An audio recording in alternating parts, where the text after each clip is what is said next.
the marquee name. Nicholson's ranked higher and comes in second. Tua got his wake-up call against Lennox Lewis, entered to a chorus of Samoan drummers. He exited to a chorus of boos. In his words, he underestimated Lewis, couldn't get inside and hurt him, and didn't have a plan B. His manager, Kevin Barry, brought in Joe Goosen after 7+ years with Ronnie Shields. Goosen stripped Tua down, started again. He put Tua, as he phrased it, through hell. Bobby, well, one thing baffles me is Tua does some last-minute praying. How can you underestimate Lennox Lewis? You know, Steve, I believe he probably chose the wrong words when he said he underestimated Lewis. I think more appropriately, he miscalculated much of Lewis's abilities. His timing, his speed, and of course his power, as well as his difficult nature to hit a man that tall, that cleanly. And having no backup plan, he was in real bad place, sort of out of a boat out in the ocean with no paddles. And it turned out to be a long, horrible night for him. Well, Nicholson is no Lennox Lewis, but some feel anything short of an explosive performance by this man will be insufficient.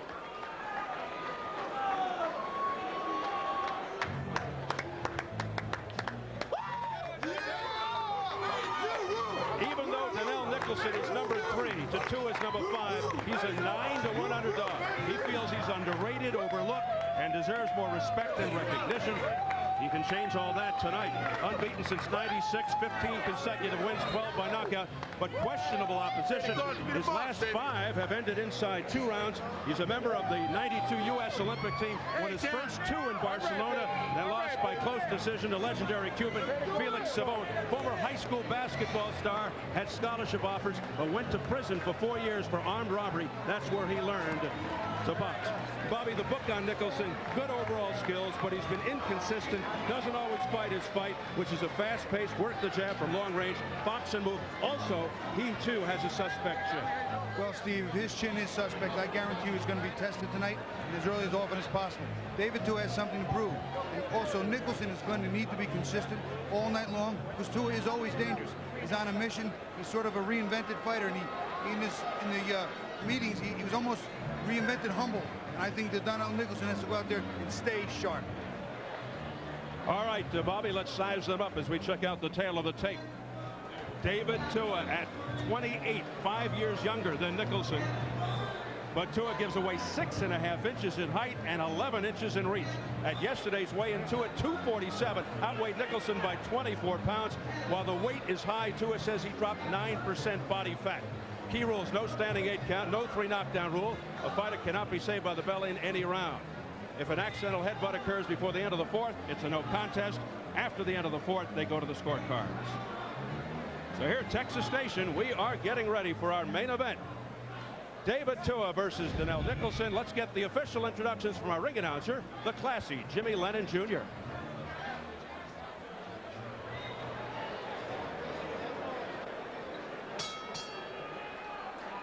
Ladies and gentlemen, a very good evening to you and welcome to the Texas Station Gambling Hall and Hotel in North Las Vegas, Nevada, for the featured bout of the evening, brought to you by America Presents in association with Cedric Kushner Promotions, along with Showtime Championship Boxing, Budweiser, the undisputed king of beers, and Station Casinos, the leading entertainment company in Las Vegas.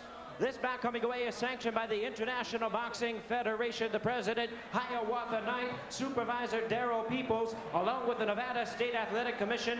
The chairman is Dr. Elias Ghanem, commissioners Amy Ayub, Glenn Carano, Dr. Flip Pomansky, and Dr. Luther Mack. The executive director, Mark Ratner. Our 3 judges scoring this bout from ringside, all of them from Las Vegas, Nevada: Carol Castellano, Dwayne Ford, and Art Lurie. And the 3rd man of the ring, our referee in charge of this bout, Joe Cortez. All right, fans, here we go with the main event of the evening, an IBF elimination heavyweight attraction, scheduled 12 rounds of boxing. And now, ladies and gentlemen in attendance and boxing fans joining us around the world, live from the Texas Station, it's showtime!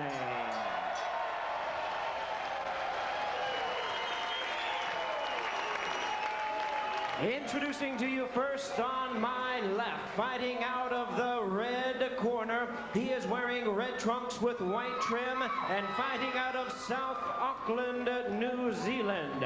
He weighed in at 247 pounds with a record of 37 wins, 2 losses. He has 32 big wins coming by way of knockout. Ladies and gentlemen, please welcome the hard-hitting IBF number 5 ranked heavyweight in the world, known as the Tua Man, introducing David Tua.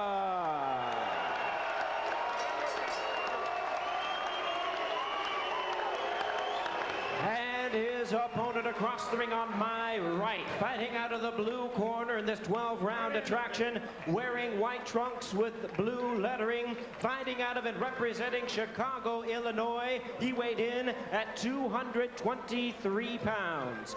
His record stands at 39 wins, 3 losses, with 30 wins coming by way of knockout. Here is the IBF number 3 heavyweight contender, introducing Danell Nicholson. Once again, Joe Cortez, our referee in charge. All right, gentlemen, we went over the rules in the dressing room. I expect a good, clean fight.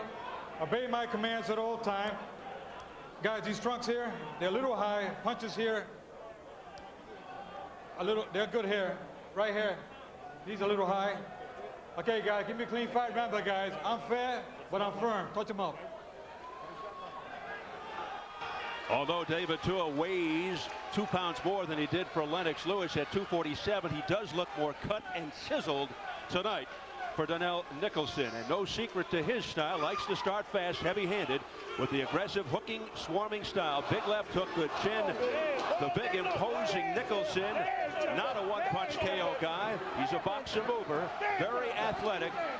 Big right hand, but a tendency to throw it wide, riding a string of 5 straight second-round knockouts. Let's see how David Tua starts the fight here. Nicholson up on his toes, Tua more flat-footed, just searching Nicholson out. You know, Steve, every time I used to fight, the first round, always a huge round for me. There were a few things that I always wanted to find out immediately. Just how hard my opponent could punch, just how well he could take my punches, and his speed. Gauging his speed to me was always key. And I think for a guy this short, fighting a guy this tall, he's going to have to do that too. He's going to have to gauge speed right away. Very important. And although he couldn't against Lewis, Tua likes to apply pressure and not step back. As you can see here, he has the one-punch KO power, but as he found out, can't always rely on that if things aren't going his way. Well, Danell Nicholson is moving that much. As long as Danell's moving that much, he cannot be that powerful. He cannot land a big bomb. It's going to be more of a tap, tap here, pat, pat there, get the punches in, get out, hit and not be hit, but it's not going to be any power shots. Nicholson should be highly motivated for this one, but can he stand up to the extreme power that Tua has exhibited in the past? So far, Tua has been very quiet. Now he lets fly with a couple of jabs. Nicholson stopped twice in his career by Andrew Galata and Jeremy Williams. His other loss by decision to Kirk Johnson. A diving left hook by David Tua.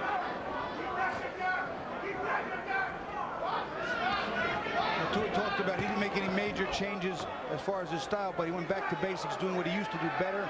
And I think one of the things he really does need to do, quite honestly, is lose some of that weight, increase his speed a little bit, because part of the reason he was so effective, especially in the Ruiz fight, the speed with which he let those bombs fly. Quite frankly, I was a bit surprised to see him at 247. He told us in the fighter meetings yesterday he'd be in the 230s. But it's a much better looking 247, if there's any consolation. I also spoke about the fact that with his body shape the way it was, if he was training well, something had to be wrong with his diet, and he told me in the fighter meetings that his diet indeed was bad. For the most part here in the first round, Nicholson's quickness and boxing style making Tua miss. Tua's goals are to get respect back from the boxing community and win back the confidence of the fans. We approach the final 30 seconds of round 1. And David Tua already beginning to hear some of the boos. Nicholson's not being incredibly effective, but just effective, throwing a few punches. He's winning the round. Tua's not really doing much of anything, and he needs to work in behind the jab. He can't just jump in. Men like Lewis, men like Danell Nicholson, they're too big to jump and hit from long distance, from that short, that squat, and don't have good speed. As of yet, Tua unable to catch Bring out. Nicholson. Step back.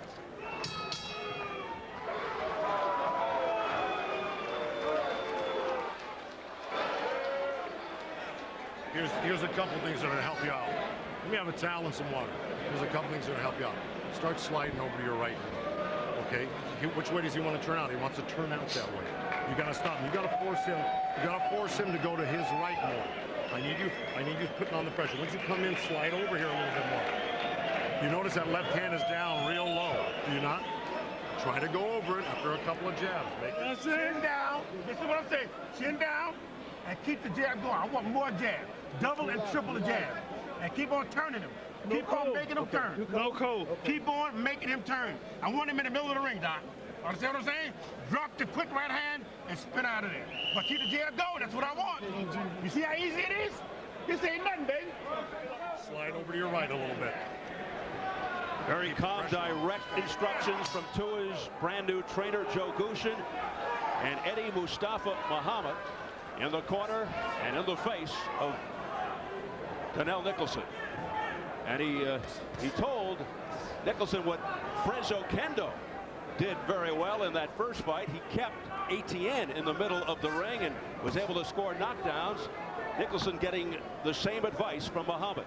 And Gushin was pretty smart too, telling Tua he got to slide to the right, make Nicholson go to his right, because he's not nearly as effective going to the right as he is going to the left with that jab. But either way, he's got to throw punches, Steve. He's just not firing.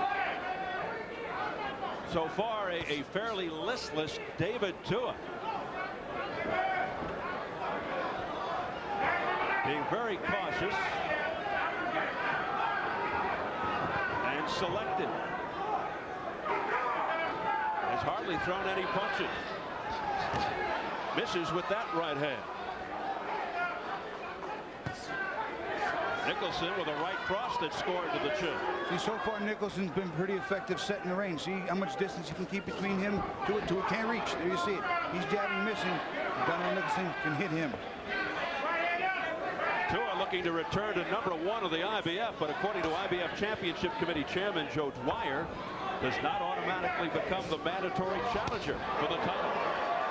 Big right hand that partially landed on the glove, partially got a piece of the shoulder and the head of Danell, and Tua's not throwing enough punches, not working, not making Danell get tired, not forcing him into a slugfest. Bobby, this is the round in which Nicholson has won his last 5 by knockout. Well, maybe Tua saw what happened in the first fight to ATN, who had a similar style to the pre-Lewis Tua.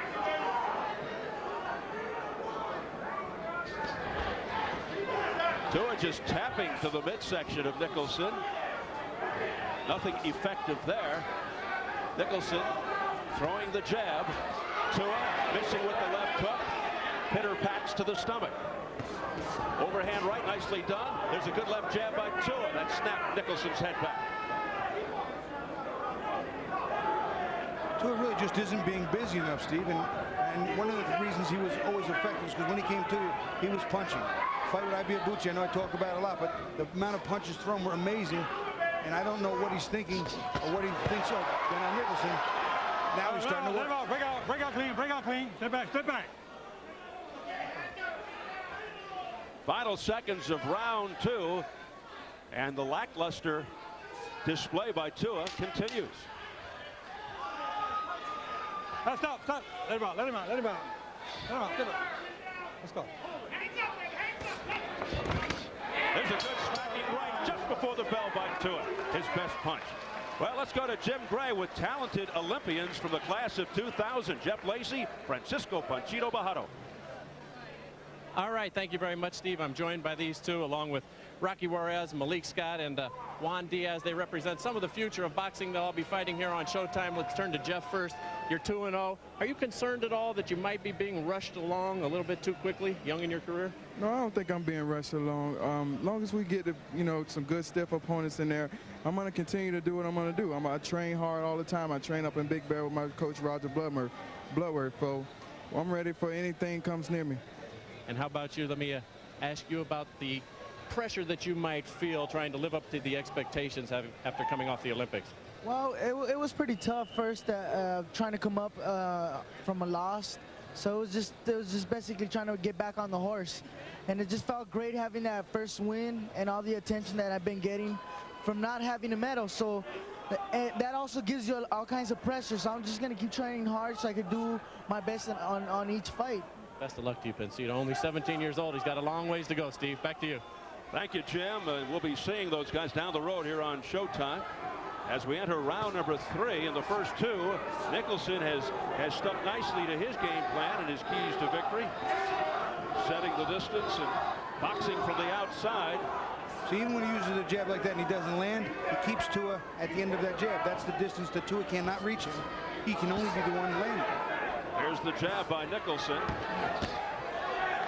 Tua ended the last round, the second round, nicely. Oh, stop. With his best punch of the night. Watch your heads inside, guys. Let's go. But goes back to the sluggish approach here in round 3.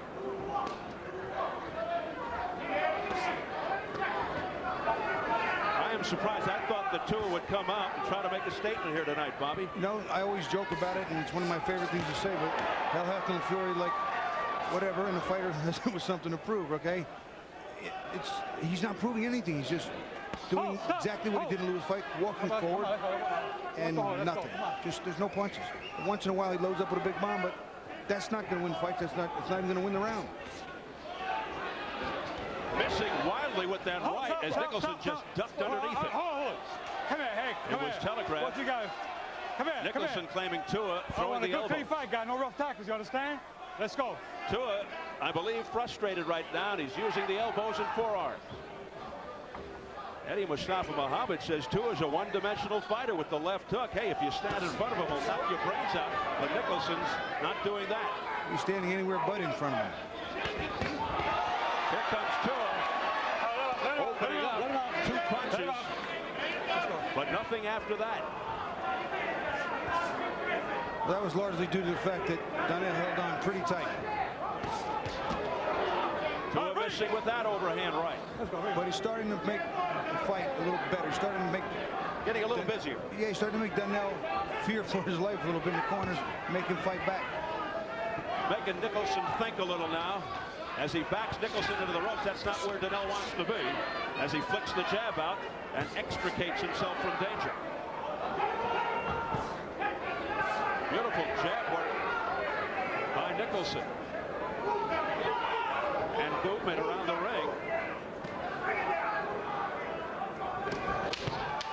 Digging punches to the body by Tua. Big left hand by Tua to the body, and Nicholson holds on. You know, Tua's been walking around and chasing Nicholson a little too much, not cutting off enough of the ring, stepping out and banging side to side. Perfect. Good. Hey, Doug. Better than I thought. Perfect. His eyes swelling up. Hold his cup out, champ. His eyes swelling up. You understand what I'm saying?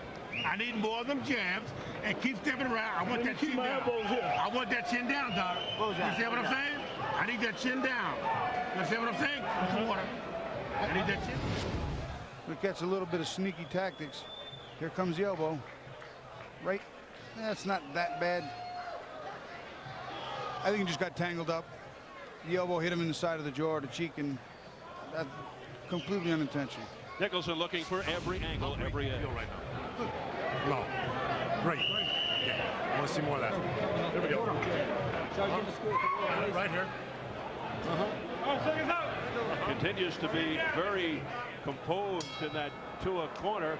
I have a feeling, though, if this continues, it's going to get a little louder there soon. It had better. Round 4. It has been mostly Danell Nicholson utilizing his boxing style from the outside. But he's not really being too effective, Steve. He's tapping on the gloves and just more than he's being effective against Tua, he's being effective at just keeping Tua away from him. Bottom line, though, Bobby, is he winning the fight? Right now, this is about as even as it gets. The last round could have gone either way. Toward the end, Tua closed with some great body punches combinations. Danell hasn't landed anything really clean. Power punches are score more effective in winning fights than our jabs, and Danell hasn't really thrown any power shots. Right hand there by Tua that got in. And it was on the chin. Nicholson does have a questionable chin. He's been down once or twice by his recollection. Tua has never been down. Tua looking very determined right now.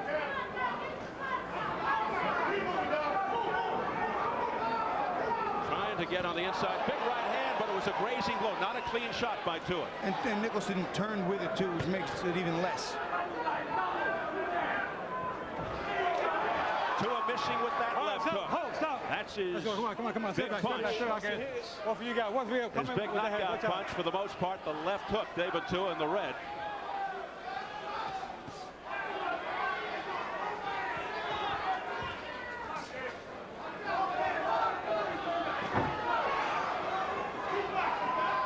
A sledgehammer punch there with the right hand by Tua, but not having that much impact.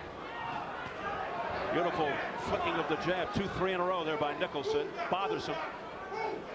See, there comes a point in time when Tua's just got to say, okay, I got to just walk to him, stuff the punches and bang.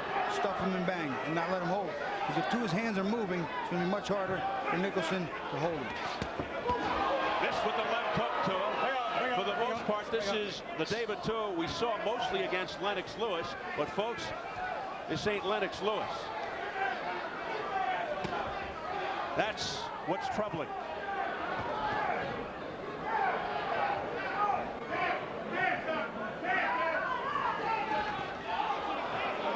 All right, break out. Come on, guys.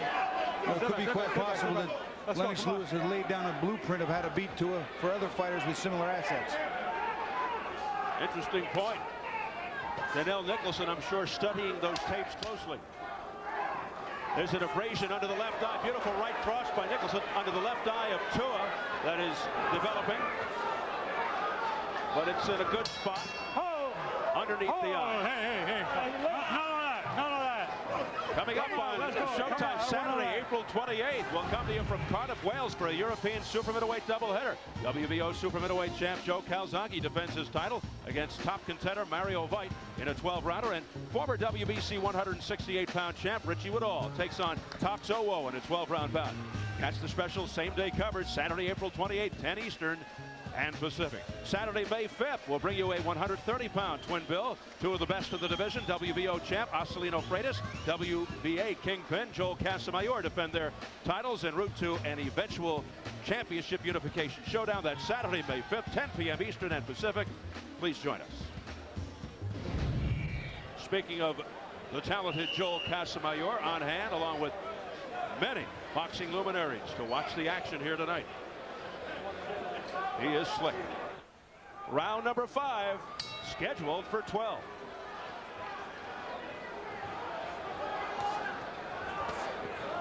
And Nicholson opens up the round again with that jab.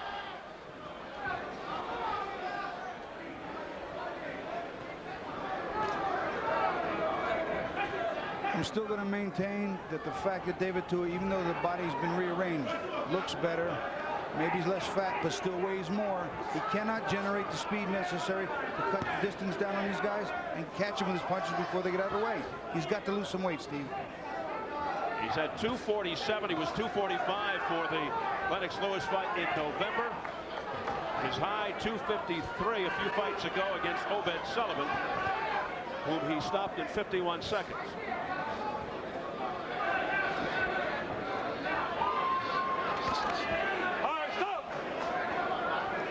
After 4 rounds, the press has it scored in favor of Nicholson. Ron Borges, Wallace Matthews, and Michael Rosenthal. Ron for the Boston Globe, Wally the New York Post, and Michael the LA Daily News. Well, Steve, I have this exactly dead even. I thought that the first round was clearly Nicholson's. The second 2 I gave to Tua. He was a little more effective like that on the inside working. I thought he outworked Nicholson, and the last round was all Nicholson. See, a lot of the jabs aren't landing so they're not really that effective. Some of the power shots are a little more as far as what they count, and this is a terrible fight to have to score because there's so little action. But Tua is still demonstrating as he smacks him on the head with the right there for the most part, largely, Bobby, that he still does not know how to handle a tall boxer type. Well, he is proving that he's got nothing but trouble with a tall boxer, and Danell's tall. And he's a boxer. Missed with the right, did Tua. Hold it. Let's go, come on. And right now, he's, I think, at a stage where he's trying to end it on one punch. And that's a mistake, especially against a boxer that gets out of harm's way so quickly. Nicholson's very fleet of foot. Oh, he got him with the left hook. Down goes Nicholson. A leaping, lunging left hook. 5, 6, And he's 7, struggling. 8, 9.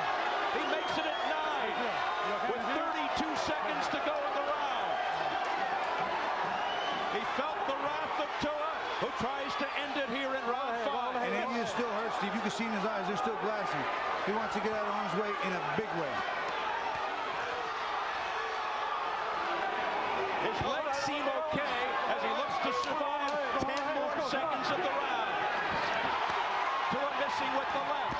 The right was blocked by Nicholson. And Nicholson wisely holds on. Let him out, that's it. He'll make it to the bell, but on some unsteady legs.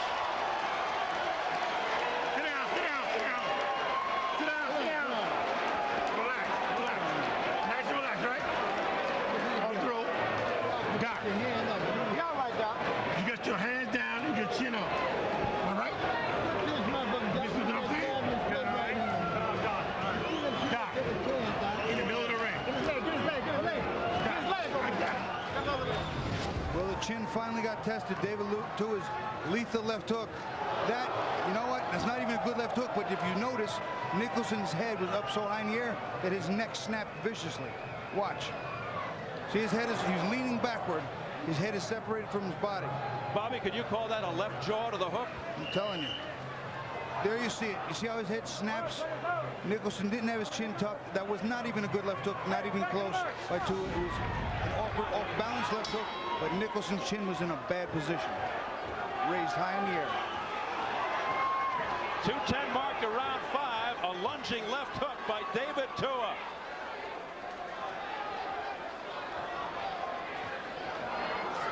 You see a little swelling around David Tua's left eye from the jab when it's being effective.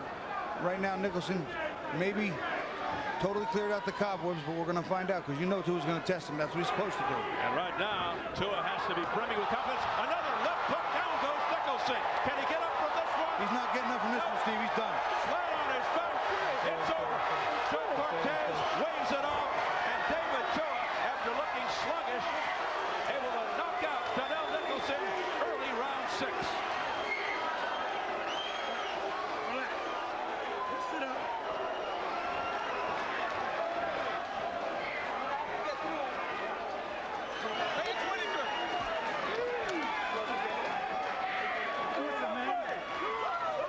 So David Tua looking to redeem himself after the lackluster performance against Lennox Lewis in November. Hugging another heavyweight success for the Blake, Mount Whitaker. KO round 6, unofficially 34 seconds. Danell Nicholson, who was showing a nice boxing style, nice jab and good movement, frustrating David Tua throughout, and then he was knocked down at the end of the 5th, and then knocked out at the beginning of 6th. Nicholson there being comforted by his wife Marva, and his hugs around for David Tua, able to bounce back. But I tell you what, over the first 5 rounds or so, there were some anxious moments.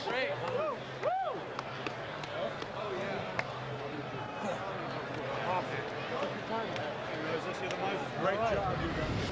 This is good night, sweet prince. Nicholson again keeping his head high. That is a clean left hook. Head high. You cannot keep your head high. Keep your chin separated from your body. You got to tuck your chin in. We look at it again. Watch how high he's got his head. The fans reacting on the big screen, seeing it. Last look. Nicholson, look how high his head is. the chin. Flush. Perfect left hook by David Tua. So David Tua back in the win column after suffering the loss to Lennox Lewis. Let's get the official numbers from ring announcer Jimmy Lennon Jr.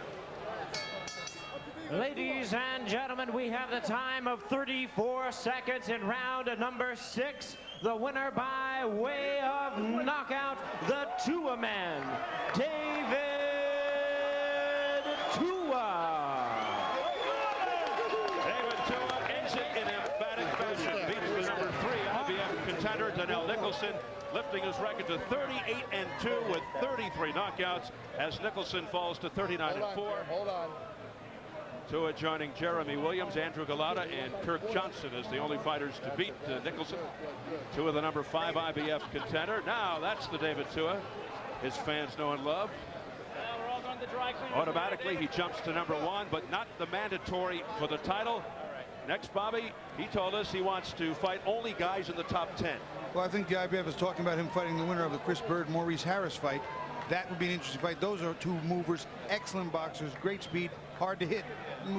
But they're not quite as tall as the Lennox Lewis and Danell Nicholson, but they could be interesting bouts. Bird's in the top 10 in 2 world organizations. Harris unrated, and they'll be fighting for the USBA title to become the mandatory, perhaps. Let's get it up to Jim Craig. All right, thank you very much, Steve. David, how would you assess your performance tonight? Oh, what can I say? I got lucky. Well, to a lot of fans, it may appear like that because it seemed rather lackluster up until that hook in the 5th round. Well, first of all, and foremost, I give glory and victory to God Almighty for helping me out with the fight. And I thank everybody from the trainers, Dan, everybody, American Percent, everybody. I mean, you name Team Tua for putting in the effort and disciplining themselves for getting me in great shape for this fight. Yeah, well, I mean, what can I say? I mean, I expect it was going to be a tough fight because the simple fact that Danell Nicholson has got the style of Lennox Lewis, which gives me a lot of problems in a title fight. But therefore, I had worked very, very hard in the gym day in and day out with no disrespect to Joe Moses, now Moses.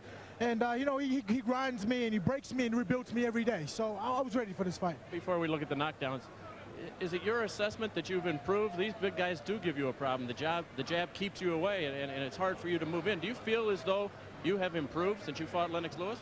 Yes. I truly believe that it's a long time coming. Hell of a learning experience from the Lewis fight where I've got a new crew now with no disrespect around the shields, but yeah, I've been working very, very hard with Joe, Kevin, Marty, Brian. I mean, you name it. I mean, you know, everybody plays a special part to get me prepared and ready for tonight. Let's take a look at a couple of these knockdowns right here, David. First in the 5th round, you described it as lucky. Here it is. As my father always says, son, you got lucky. 2 minutes back. And then in round 6, it seemed as though he couldn't get the cobwebs out, and it was just a matter of time. Was that your assessment? I think it was only a matter of time. I mean, he was running for me, but I didn't want to get into a stage where I was trying to lead too much with my punches, trying to get lucky. David, what do you think it's going to take from you to get the respect back from the boxing public, who was pretty upset after the Lennox Lewis fight? Dan, what can he say, Dan? Hey, Jim, and I know David has been saying it all along. We're going to earn it. We're going to earn it by fighting guys like Danell Nicholson, number 3 in the world. We want to go after every top 10 guy right now and earn the right to fight for that world title again. Because the bottom line is that this is something that David was so disappointed in November 11th. We're not ashamed to say that we were disappointed, and we're not ashamed to say that we're going to overcome it and prove to the fans that that we're going to go out there and show them that we're going to give them a tremendous performance to climb back to the top again. Were you ashamed? Was I ashamed? I was beyond shame. I was devastated. I mean, I was devastated not only for myself and my team, but I was devastated. I was devastated for the fan, and I was hurt for the fans. I mean, tonight I had to come out and win the hearts of the fans back, because, you know, if it wasn't for them, David Tua, his career wouldn't be where he's at today. And what will you do now, David? I got to go home and see my mother. In terms of your fighting. Oh, I'm sorry. Well, I don't know. Right now, I just got to go back to the drawing board and keep learning. Keep working hard. Congratulations tonight, David. Thank you, Showtime. Joe, thank you. Dan Goosen, thank you. All right. Back over to you, Steve. All right, Jim. KO round 6, 34 seconds for David Tua over number 3, Danell Nicholson. Let's give you some numbers at the time of this stoppage. The